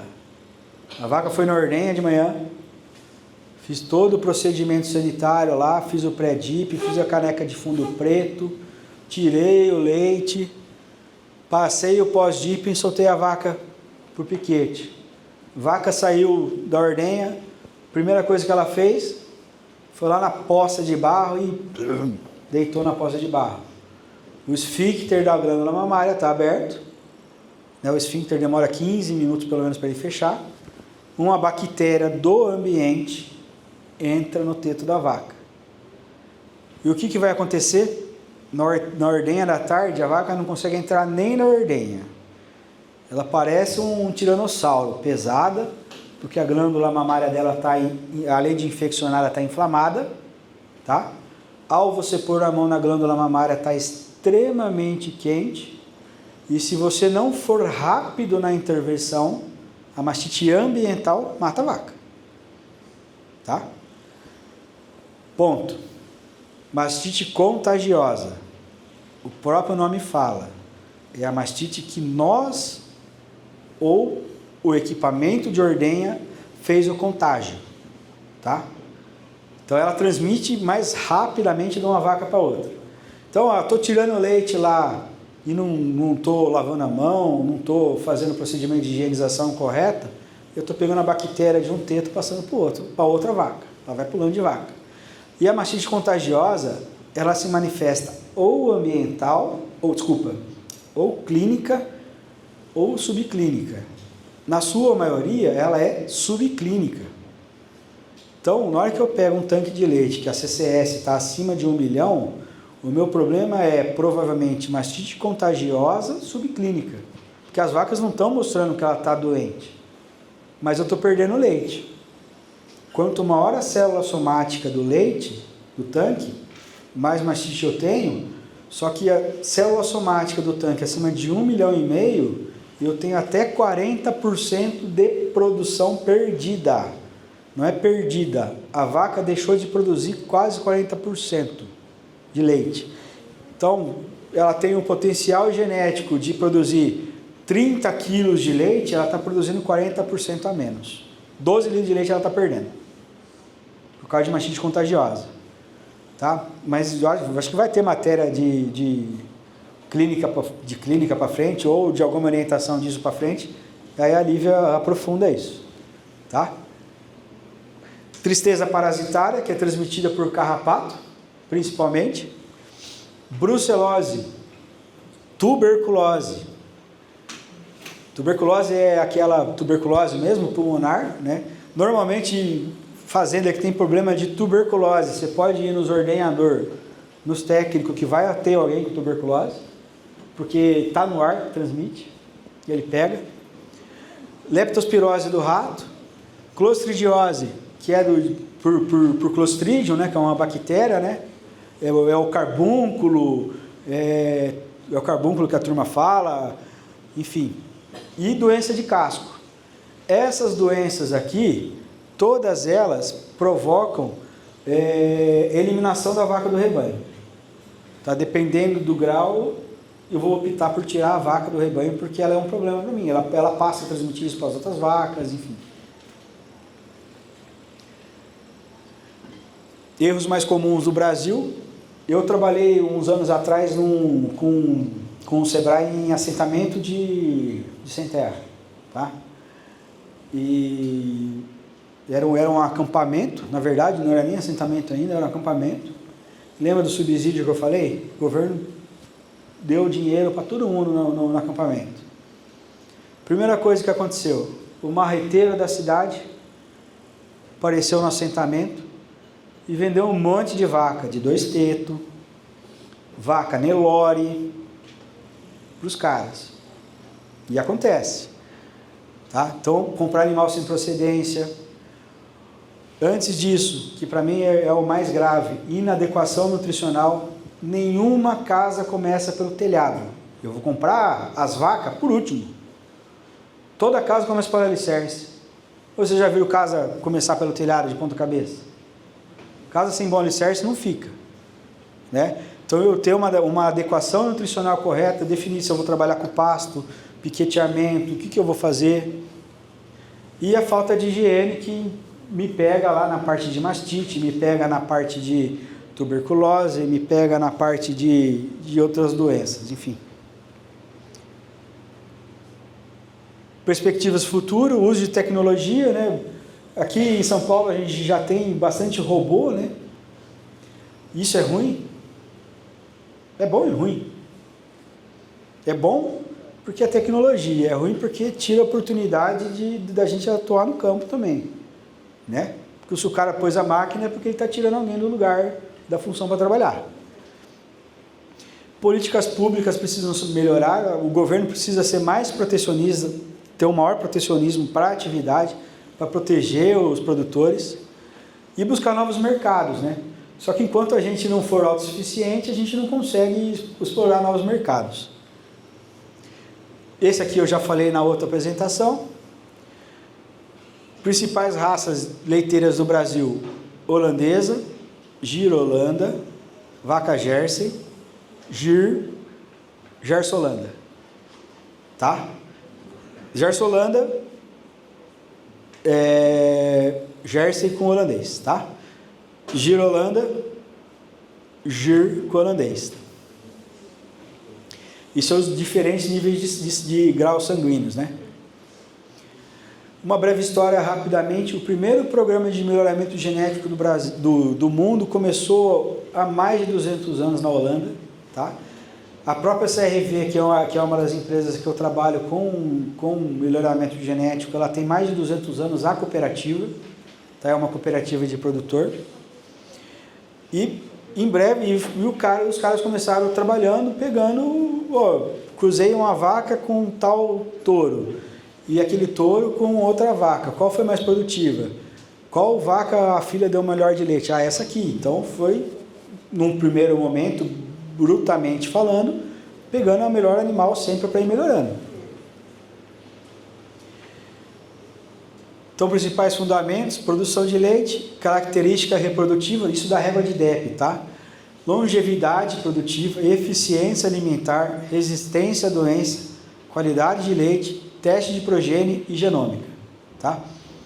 Produção de leite. A gente não consegue, em nenhuma atividade, seja de leite ou de corte, trabalhar sem conhecer o que a gente está atuando, sem medir o que nós estamos atuando, né? Então a gente tem que ter um registro zootécnico correto. Um registro zootécnico que traga para mim todas as informações.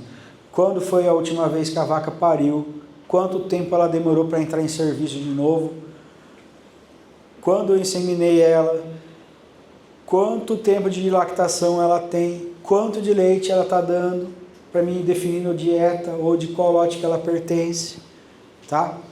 Duração da lactação, comparar resultado entre as vacas, CCS individual, pensar no volume de leite produzido, porque tá cheio de propriedade rural aí, que você pergunta, quantos litros de leite você tira? 1000. Qual que é a média sua? 1000? Tá, mas sua média é 1000 agora ou sua média é 1000 no ano? Ah não, agora é 1000. Mas em tal mês cai para 200 litros. Que ele não consegue pensar que a atividade leiteira tem que funcionar como uma indústria. Se eu quero 1000 litros de média, eu tenho que trabalhar para ter 1000 litros o ano inteiro. Senão o que acontece? A receita cai, diminui o dinheiro. Qual a gordura, qual a proteína do leite, eficiência alimentar e vida produtiva da vaca, né?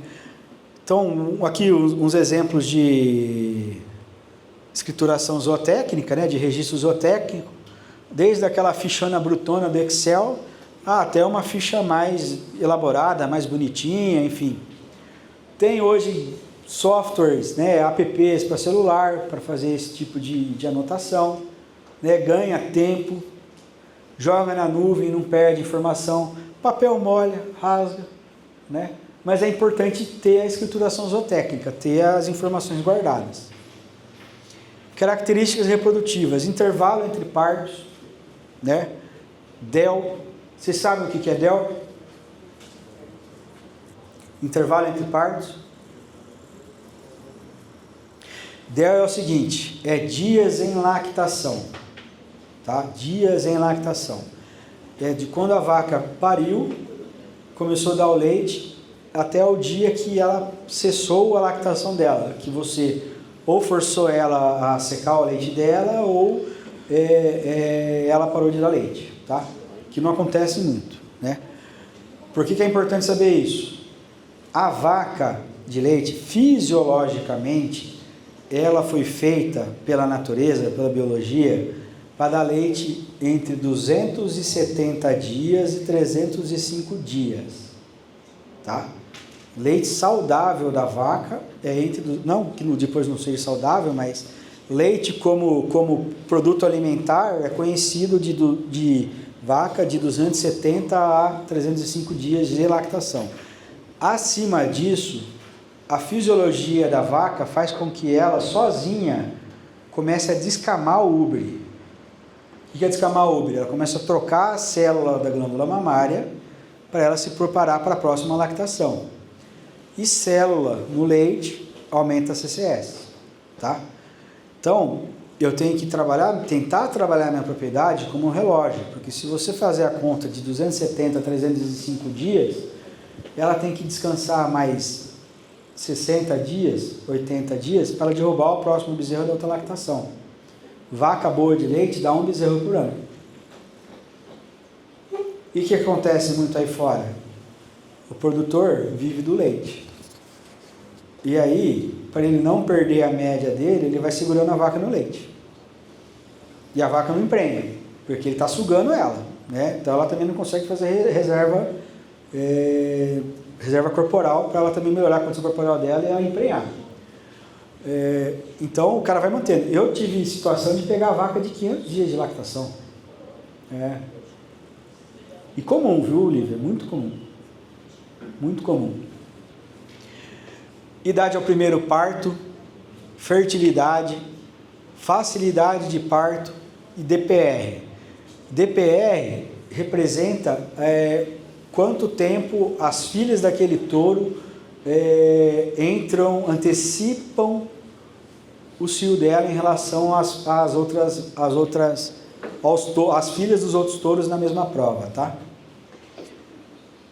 Mas como fazer? Registro zootécnico. Eu tenho que ter essas marcações, eu tenho que procurar uma ferramenta ou criar uma ferramenta que eu consiga medir isso tudo. Longevidade da vaca. Qual é a vida produtiva do meu animal? Qual é a vida produtiva do animal? Difícil de saber, cada propriedade é uma. Né? A gente busca que uma vaca de leite fique pelo menos 10 anos no rebanho, produzindo. Tá? E qual que é a durabilidade dessa vaca? Se eu tiver pelo menos 10 anos, eu tenho pelo menos 10 lactações, né? 10 anos, 10 lactações. Mas cada perfil de raça é um, cada trabalho é outro. Tá, mas aqui está um exemplo de uma vaca holandesa, Big Bogue 992, com 14 partos, né? Então, se considerar que ela entrou em reprodução com 14, 15 meses aqui, nós estamos falando de uma vaca de 15, 16 anos aí, com 200 mil quilos de leite, tá? A conta de leite em litros não é a mesma, tem uma conversão para fazer, não vou lembrar agora, tá? Longevidade. Minhas vacas ficam mais de 10 anos no rebanho? Meus animais têm mastite recorrente? Olha a mastite aparecendo como um fator determinante de continuidade da vaca ou não no rebanho. Quantos quilos de leite meu animal produziu na última lactação? Se eu tenho uma vaca de 30 quilos, uma vaca holandesa de 30 quilos, e que ela teve a lactação correta dela de 305 dias, né, 300 dias de lactação, para facilitar a conta, ela me entregou 9 mil quilos de leite na lactação. Na lactação da frente, diminuiu, de 9 mil ela foi para 6 mil, tive um problema de mastite, tive um problema de não sei o quê, e aí, vou manter essa vaca, vou eliminar essa vaca, o que eu vou fazer? Como também a vaca de leite, ela dá o pico de produtividade dela na terceira lactação. Então ela pode pular de 9 mil para 10 mil, para 11 mil, enfim. Né? Você também tem que saber pontuar qual a idade da vaca ali. Tenho vacas com lesões graves de casco, né? Às vezes a vaca está lá no pasto, deu o cio, uma outra vaca mais pesada foi, montou nela, quebrou ela, machucou ela, enfim. E a gente determina a longevidade pelo descarte voluntário e involuntário. Descarte voluntário, pelo manejo. Não dá mais para ter essa vaca aqui, ela está muito velha, está dando muito trabalho, não está se alimentando direito, ela perdeu os dentes, enfim, acontece. Baixa produtividade leiteira, da mesma forma que ela dá o pico com 3 anos, com 3 lactações, ela vai manter essa curva de lactação por 9, 10 anos, e depois ela começa a cair também. Animal arredio, bravo, difícil de acontecer com o holandês, mas acontece. Com o girolando, então, nem se fala. Com o giro, então, pelo amor de Deus. Qual é o estágio da lactação dessa vaca? E os descartes involuntários. A vaca morreu, não tem o que fazer. Mastite, casco. Não consigo emprenhar aquela vaca. Já inseminei ela 3 vezes. Pus ela com o boi para fazer o repasse, para ver se no cio natural ela pegava a prenhez. Não emprenhou. Não tem Cristo que faz essa vaca ficar prenha. Descarte. E outras doenças, tuberculose, brucelose, que são obrigatórias a você fazer o descarte involuntário. Aqui, vacas saudáveis e gestantes raramente são descartadas, né? Eficiência alimentar igual do gado de corte. Vaca boa é a vaca que consome menos nutrição e produz mais leite. É basicamente isso, tá? Mas as provas trazem isso para vocês, né? Resistência à doença. As provas também hoje vêm com índice de vaca que o touro que a filha vai ser mais resistente a CCS, a problema de casco, né? Qualidade de leite. Aqui a gente estava falando de mastite clínica. Isso aqui é a mastite clínica, ó. Teste de caneca de fundo preto. Na hora que você faz o teste, sai esse grumo amarelo aqui, ó, na caneca. Isso aqui é bactéria pura. Bactéria pura. A vaca está no ápice dela. Uma outra foto interessante. Lembra que eu falei que a vaca com mastite ambiental ou mastite clínica, ela entra prostrada na ordenha com dor? Olha esse quarto mamário aqui, ele está inchado. Tá? Enquanto esse aqui não. Provavelmente se eu pôr a mão nesse quarto mamário, ele vai estar quente. Se eu fizer o teste de edema, né, que é aquele teste que você põe o dedo na glândula, vai ficar marcado o seu dedo. Tá? Então ela tá com uma infecção intramamária aqui, e às vezes está prostrada, deitada prostrada, com dificuldade de respirar, enfim. O sinal clínico da vaca te mostra isso, tá? E teste de progênie, né? Esse aqui é do Gir Leiteiro e da Associação Girolanda, né? Quando o animal é provado, ele já vem com o selo provado, ou seja, ele já produziu filhos, no caso do leite, filhas, que são eficientes para a produção, né? No Girolando também. O teste de progênie, ele continua sendo feito, mas cada vez menos. Por quê? Vamos pensar no seguinte: eu tenho um touro de 12 meses, 14 meses, contratado pela central, levei ele para a central, ele começou a coletar sêmen. Às vezes ele demora lá de 12, 14 meses, ele demora 6 meses para produzir. Então com 1 ano, com 2 anos, com 24 meses, consegui fazer a coleta de sêmen dele. Aí até o mercado conseguir usar essas doses, vai mais um tempo. Aí, gestação de vaca não é instantâneo. Inseminei a vaca, o bezerro nasce. Demora 9 meses para o bezerro nascer. Da vaca de leite, né? Da vaca de corte também, né? 9 meses, beleza. Aí essa fêmea, a bezerra, vai demorar mais 14, 15 meses para ela emprenhar. E mais 9 meses para ela ter a primeira lactação dela. E efetivamente mais 2 lactações para entrar no pico. Aí eu estou falando de um touro de 2 anos que eu coletei sêmen e eu já tive que esperar mais 5 anos, 4 anos para efetivamente eu ter resultado das filhas dele. Então muitas vezes esses touros que passaram por teste de progênie, muitos, quando eles estouraram, o touro já tinha morrido. O touro tinha morrido. Acontece muito. O touro já está com 7, 8, 9, 10 anos.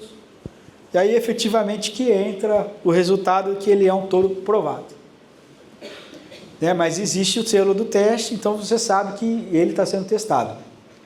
Aí entrou a genômica no mercado. Através do Clarified, conhecimento de quais as beta-proteínas do leite, a beta-caseína A2A2, A1A2, A1A1. Vocês sabem o que é A2A2, A1A1, A1A2? Sabe?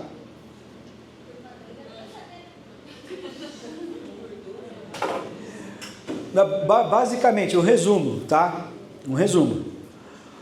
O leite ele tem várias beta-caseínas, tá? Hoje a mais difundida é a A2A2, porque descobriu-se que a A2A2 ela pode ser usada por pessoas que têm alergia a leite, tá? Então vocês vão ver nos catálogos das centrais que o touro é genomicamente A2A2, tá? Mas a genômica foi importante, porque ela conseguiu antecipar muitos testes de progênie. Tá? Ela conseguiu, através da genômica, garantir muitos resultados. E touros mais novos começaram a ser comercializados, e agressivamente comercializados, né? E depois disso ele até ganha o selo de provado por progênie. Estou terminando, tá, Lívia? Então, provas de melhoramento genético. Basicamente, no Brasil, a gente explora 4 provas, tá? A da raça holandesa, que é da raça holandesa, que usa ou usa a prova americana ou a prova da Holanda. Tem alguma coisa de Canadá. O Jersey, que é a JPI, é o americano, e a gente tem hoje muitos animais entrando no Brasil que são Friesian, que são neozelandeses. E o Friesian é o holandês da Nova Zelândia, tá? Existem o Jersey da Nova Zelândia também e o Jersey Holanda, com graus de sangue igual ao do girolando, 3/4, 5/8, enfim. Que são animais extremamente adaptados a pasto, com proteína de leite alta, gordura de alta. Então são animais que podem ser usados a pasto. E das raças zebuínas, né?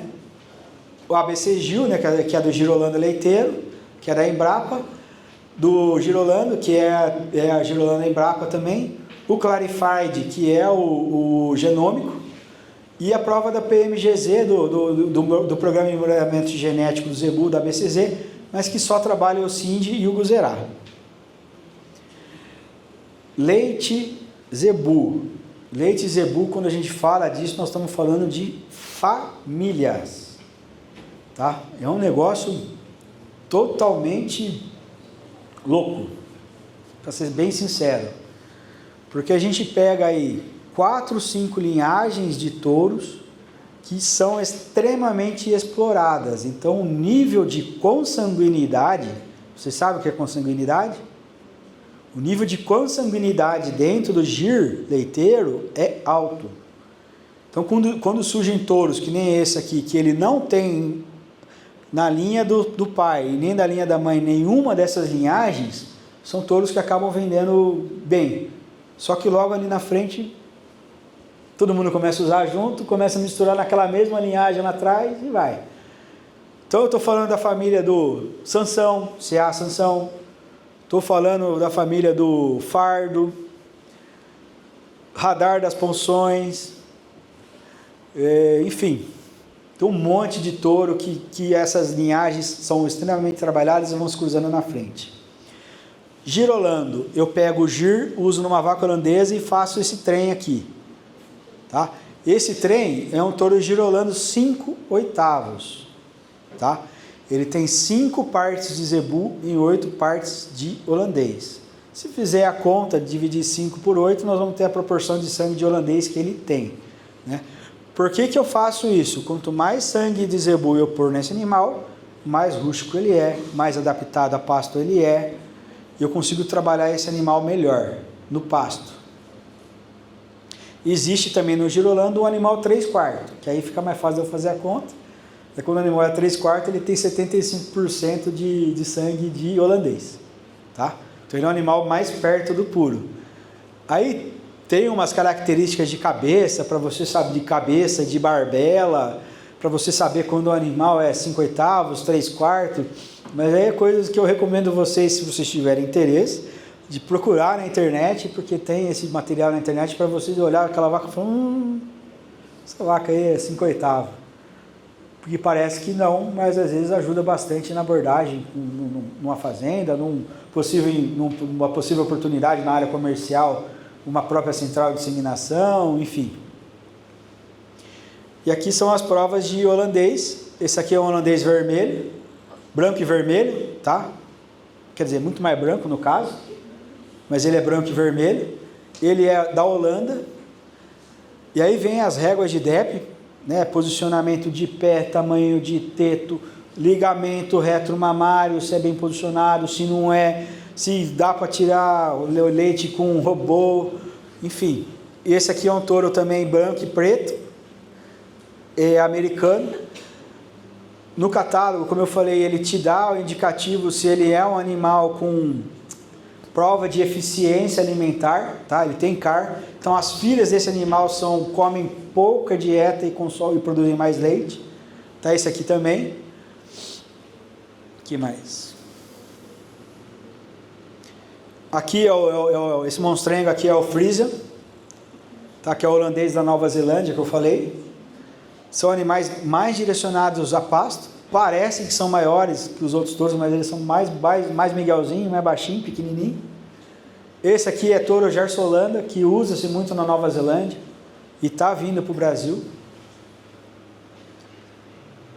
Eu queria explicar quase tudo, mas ali eu recomendo vocês, se alguém tiver curiosidade, eu vou deixar meu telefone, me procurem, que eu tento ajudar a explicar para vocês mais a fundo como interpretar essas réguas, mas se vocês veem, elas seguem um padrão, todas elas têm barras à direita e barras à esquerda, né? Então a média é a no meio, e aí a característica você vê aqui. Comprimento de teto, eu tenho uma vaca holandesa com a teta pequenininha, mas eu tenho um touro que ele ajuda a aumentar o teto, vou usar esse touro. Lógico que eu estou dando exemplo de uma característica para você olhar no animal, você tem que olhar várias. Vou trabalhar com animal a pasto, eu tenho que procurar animal que tem maior abertura de peito, porque vaca de leite de pasto, diferentemente do freestyle, ela precisa de uma boa característica cardiorrespiratória, ela precisa que o coração dela bombeie bastante, que ela respire bastante para ela derramar bastante leite. E, conclusão, tá? Devemos estar atentos ao leite A2A2, o mercado está em cima disso, tá? Existe uma tendência grande para touro A2A2, maior demanda de sólidos. Por que eu preciso de sólido no leite? O sólido do leite é importante para fazer queijo, tá? Quanto mais sólidos, maior o rendimento de queijo meu. O que é o rendimento do queijo? Para mim fazer 1 kg de queijo, eu uso 10 kg de leite. Se eu tenho um leite que ele tem uma maior quantidade de sólidos, eu posso fazer o mesmo quilo de leite com 6 kg. Tá? Não é só no sólido, também está ligado à contagem de célula somática, à contagem bacteriana total, que é a quantidade de bactéria que está no leite, isso acabou ficando lá atrás. Saber quais vacas minhas são mais eficientes, então sem a escrituração zootécnica, eu ter a lactação dela ano a ano, eu não consigo saber se ela é uma vaca que ela está melhorando a produção dela por ano. A eficiência alimentar, controlar custo, leite é custo, né? Quando você pergunta para o produtor de leite, quanto custa seu leite? Ele vai falar R$ 2,80. Mas R$ 2,80 é o que o laticínio está pagando, quanto custa o seu leite? Pô, não sei, nunca pensei nisso. E é muito comum. E ele não sabe quanto custa para produzir um litro de leite. Tecnologias, os aplicativos que eu falei para ter a escrituração zootécnica, tem medidor de leite eletrônico no mercado, que tem condutividade, né? O que é a condutividade? Ele consegue, através de um pequeno choque elétrico que ele solta no leite, saber se a CCS está alta, se a vaca está com mastite, que aí ele não vai deixar tirar leite, você não vai pôr o leite contaminado no tanque, tá? Outras, e buscar aumentar a receita, né? E para buscar a receita eu tenho que ser eficiente em tudo isso aqui para trás. Gente, desculpa a correria, espero que tenha atendido vocês, tá? Obrigado, desculpa alguma piada sem graça, e a próxima vez eu chego mais cedo para ver se eu canto também.